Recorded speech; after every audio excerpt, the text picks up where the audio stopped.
Well, this morning we're going to be talking about St. Paul. And what do you know about St. Paul? Anybody?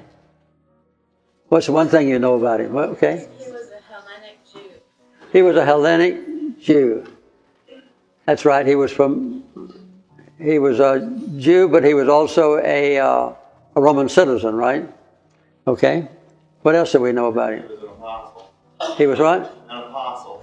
Well, he wasn't one of the 12 apostles, but he was a great evangelist.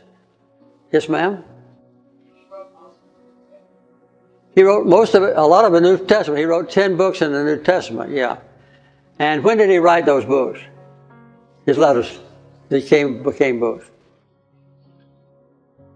When? But he wrote some of them when he was still traveling on one of his missions, but he wrote the last letters while he was in prison. But what time frame? I would say about 50 AD. And when was the first gospel written? Later than that. Much later, yeah. Either 10 or 20 years later, the first gospel, which was Mark, was written. So the gospels with which we begin the New Testament were all written long after Paul died. At least 10 or 20 years later. We don't know exactly the time frame.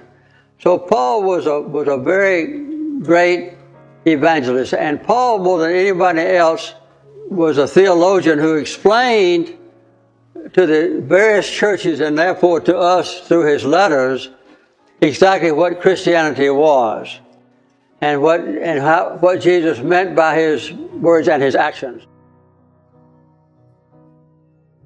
Let me just read a few verses of Ephesians. So then, putting away falsehood, let all of us speak the truth. That's the first thing. And why do we do that? Our lives relate to one another. And if you say an officer in the Navy or a political leader or something else, you'd want to tell the truth because you want your subordinates to believe things you say in a crisis, right? So telling the truth is advantageous for you, but you have to be able to tell yourself the truth too, about yourself. And that's what we're trying to do this morning. We're trying to look at ourselves this morning now. Be angry. It's okay to be angry, but do not sin. Do not let the sun go down on your anger. How many of you practice that? Rosa and I had an interview not long ago. Who was it with, Rosa? Phil Donahue and Marlo Thomas. Yeah, Phil Donahue and Marlo Thomas are writing a book, and they want to interview me and Rosa because we've been married longer than they have.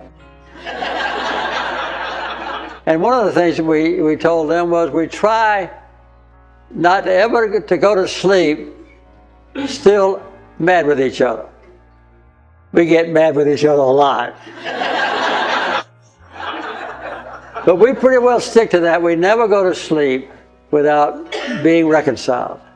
And that's what Jesus tells us to do as a practical way to get along with everybody else, not just your wife or your husband. Don't let the sun go down, it says, on your anger. It's okay to get angry, even though Jesus got angry and turned over the tables in the temple and that sort of thing. Let's read on a few more verses. Let no evil talk come out of your mouths, but only what is useful for building up as there is need, so that your words may give grace to those who hear. How many of you, looking at your own self now, every now and then say something that's damaging to somebody else that's not there? It might hurt their reputation. You see, that's one of the ways to get along with your neighbors, is say things that bring grace to somebody else, not try to hurt anybody down. So tell the truth, but also don't say anything bad about your neighbors. You see, these are very practical items of advice on how to live a good life with your neighbors.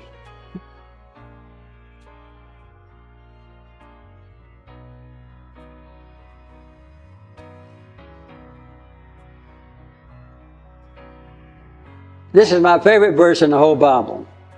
I get asked that pretty often. Ephesians 4:32. And be kind to one another, tender-hearted, forgiving one another, as God in Christ has forgiven you. I think that kind of encapsulates the proper relationship between people, don't you? Be kind to one another and forgive each other, as God through Christ was kind to us and forgives us. You see, these are just practical examples of how we should act toward other people.